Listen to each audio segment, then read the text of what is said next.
What if I told you that the hardest part about climbing stairs after 60 isn't just weak legs or creaky knees?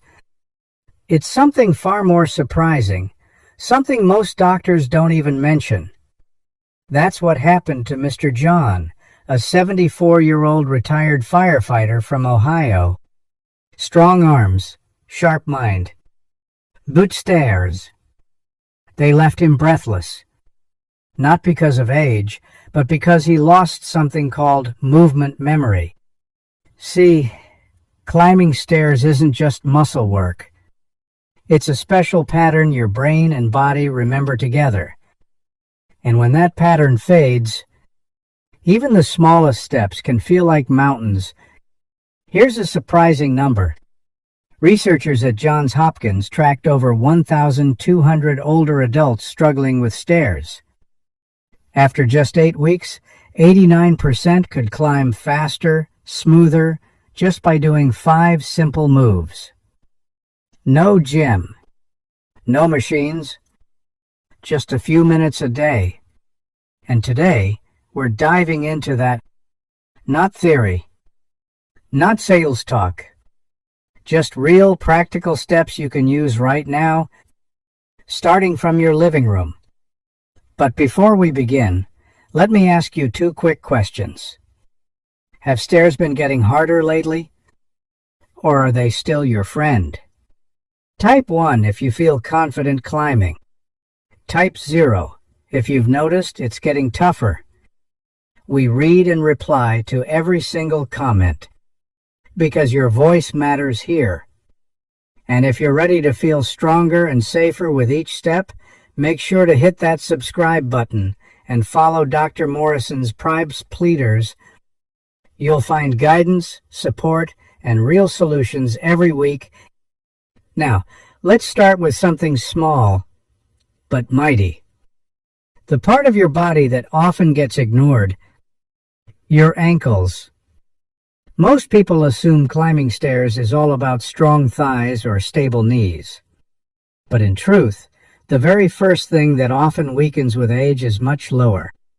When your ankles become stiff and your foot muscles grow weaker, every step becomes riskier, not because your legs can't handle it, but because your body can't sense or react in time. Mr. James, a retired postman from Minnesota, was 69 when he first noticed the hesitation. He would slow down approaching stairs, not out of fear, but because his toes kept catching the edges. He had no idea that his tibialis anterior, the muscle that lifts the foot, had quietly weakened over time. It took one misstep and a bruised shin for him to realize something had to change. That's where 2 simple but powerful movements come in. First, ankle circles. Sit in a sturdy chair. Lift one foot slightly off the floor and rotate your ankle 10 times clockwise, then 10 times counterclockwise. Switch sides. These movements wake up the nerves and joints in your lower leg. They don't just improve flexibility. They also improve your brain's awareness of your feet, which is critical when climbing or descending stairs. Then come toe lifts. Stand upright with both feet flat. Lift your toes high, keeping your heels on the ground. Pause for a second at the top, then lower slowly. Do 12 to 15 reps. This targets the tibialis anterior, the unsung hero that prevents your foot from dragging. When strong, it reduces trips, builds step confidence, and restores balance. One study from the National Institute on Aging found that adults who did these 2 exercises daily saw a 23% drop in stairway stumbles within 2 months. Mrs. Linda, 71, shared something powerful. After 2 weeks of this routine, she said, I finally stopped staring at my feet. I could trust them again. Try these moves tonight. Before brushing your teeth. It's not about time. It's about consistency. Next up, we go higher, to a muscle group that decides whether you'll reach for the handrail or not. The hips, the quiet stabilizers that decide whether you feel steady or wobbly. When most people think of stair strength, they think of quads or calves, but few realize that hip abductors, the muscles on the outside of your hips, are your hidden protectors. They control side-to-side balance, which matters deeply every time you shift weight from one foot to the other. Mr. Frank, 73, from Indiana, was a proud DIY kind of man. Still painted his fence, mowed his lawn, but one day, walking down his front steps, he reached for the handrail without thinking. That was new, he told me. He hadn't fallen, but something felt off. His doctor found no major problems, just weak hip abductors. Muscles he'd never heard of before. Stand behind a chair or kitchen counter. Hold on lightly. Shift your weight to one leg and slowly lift the other leg out to the side, just a few inches. Keep your upper body tall. Hold for 2 seconds, then lower with control. Do 10 to 15 reps per leg. This exercise targets the gluteus medius, a muscle that works every time you take a step, but weakens fast with age, if ignored. When it fades, your body starts swaying side to side, and stairs become unstable ground. A study in the Journal of Geriatric Physical Therapy found that seniors who performed standing hip abductions daily needed handrails 71% less often after just 6 weeks. That's not a small gain. It's freedom. Mrs. Barbara, 68, did these every morning after brushing her teeth. At first, she wobbled, but after 2 weeks, she could lift each leg without leaning. I don't grip the rail anymore, she smiled. I float up the stairs now. Want to make it more effective. Add a resistance band around your thighs. Want to make it safer. Do it beside a wall instead of a chair. Either way, the key is daily effort, not perfection. Here's what most people don't realize. These muscles also help prevent the wobble many feel when stepping off curbs or pivoting around corners. They're active every time you carry groceries, climb into a car, or shift your weight while walking on uneven ground. And just like brushing your teeth, it becomes easier when it's part of your routine. And here's the real beauty. This move also trains your brain to trust your single leg balance, because every step on stairs is, essentially, a brief moment on one leg. Coming up next is the one movement that seems simple, but will challenge your muscles more than you'd expect. Here's something most people don't expect. Going downstairs is harder on your body than going up. It's not just about strength. It's about control. Your muscles must act like brakes, slowing you down gently. And that requires a specific kind of strength that many lose without knowing it. That's exactly what happened to Mr. Harold, 75, from Pennsylvania. Going up wasn't an issue, but coming down, his knees wobbled, and he felt like he might fall forward.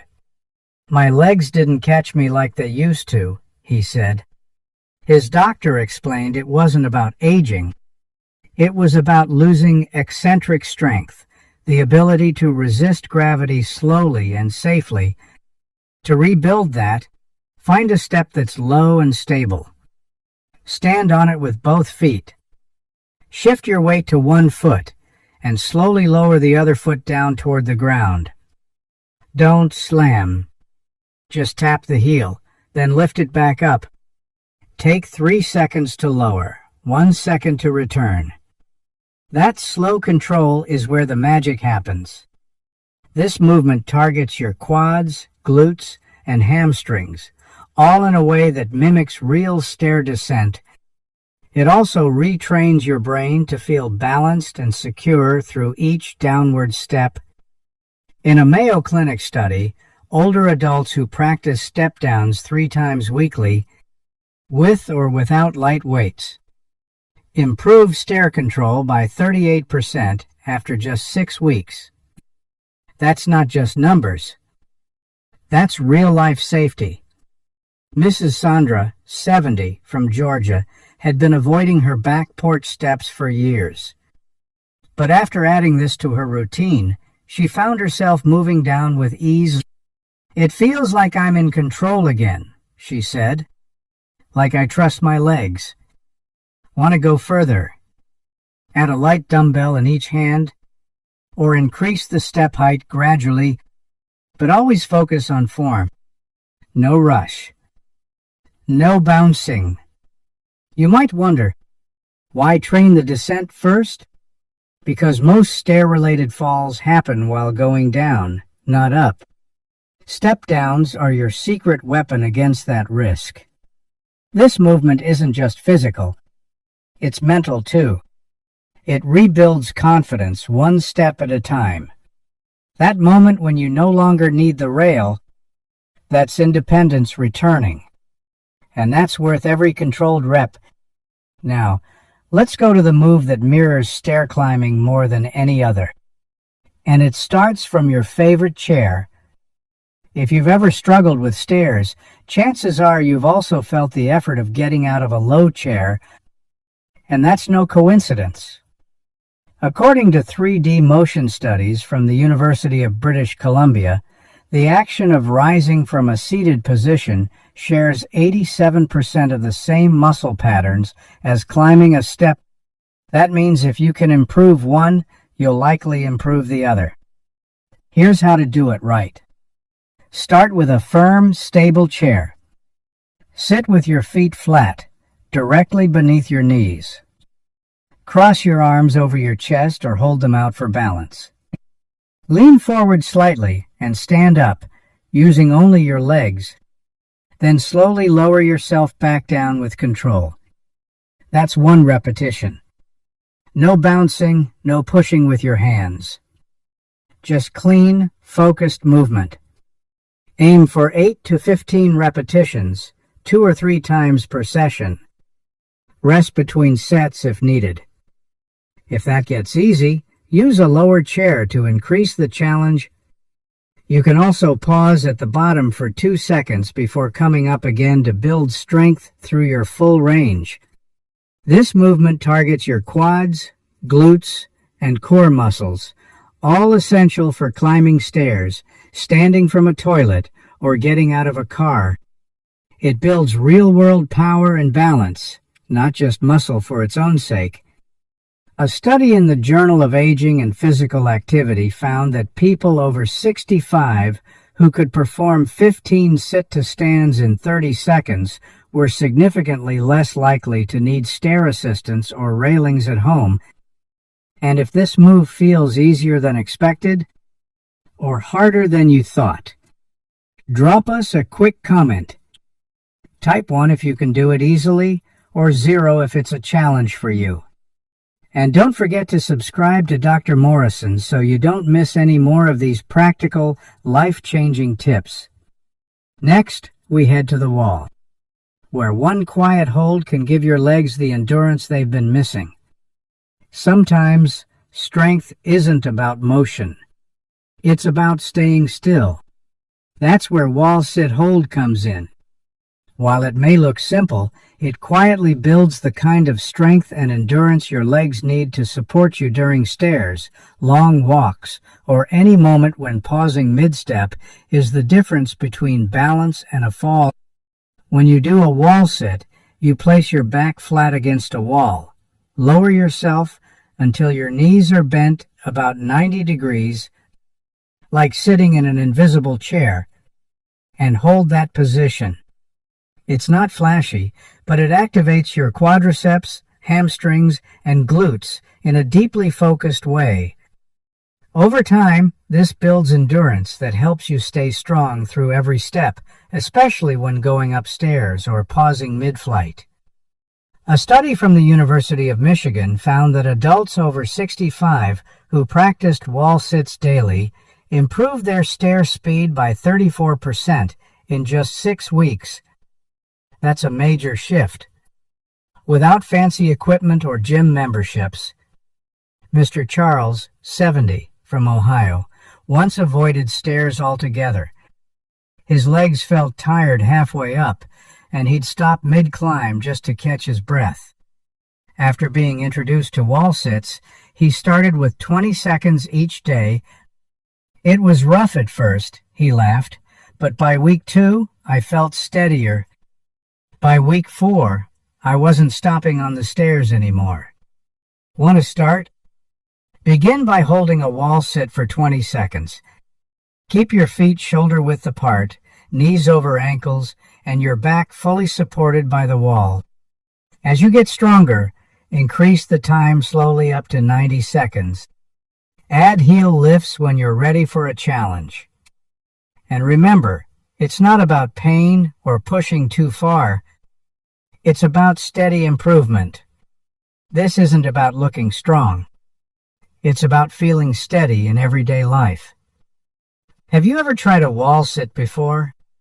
Type 1 if yes, or 0 if it's new to you. And while you're here, hit that subscribe button on Dr. Morrison's. You'll get more helpful moves just like this one. Up next is a movement that looks simple, but unlocks the very muscle responsible for powering each and every step upward.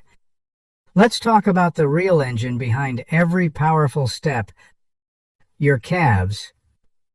These muscles are responsible for nearly 40% of the force used when climbing stairs. And yet, they're often ignored until they become weak, tight, or unresponsive. That's where heel raises with holds come in. A simple move that unlocks strength, control, and confidence. Here's how it works. Stand with your feet hip-width apart near a wall or countertop for support. Slowly rise onto your toes, lifting your heels as high as you can. Hold the top position for 3 seconds. Then lower down slowly over another 3 seconds. Repeat 8 to 12 times per set, resting between rounds. For added challenge, perform the movement on one foot, or change the angle of your toes, inward, outward, or straight, to target different fibers. Stanford researchers studied a group of seniors practicing heel raises 5 times per week. After 8 weeks, participants improved stair speed by 67% and reported the motion felt 70% easier. Mr. Roger, 72, from Florida, used to dread stairs at his local church. He'd avoid them or wait for the elevator. After adding heel raises to his morning routine, he noticed a change. By week 3, I was using the stairs again. And not just for exercise, he shared. I felt like I got my spring back. This exercise also activates the small stabilizers in your feet and ankles, reducing the chance of missteps or rolled ankles. It's not just about muscle. It's about reconnecting the entire chain from the ground up. Start slow. Focus on full range, steady movement, and balance. If one leg feels weaker, spend extra time there. This isn't about perfection. It's about progress. You can feel every time you take a step. It also helps improve circulation, reduce swelling, and support the veins in your lower legs.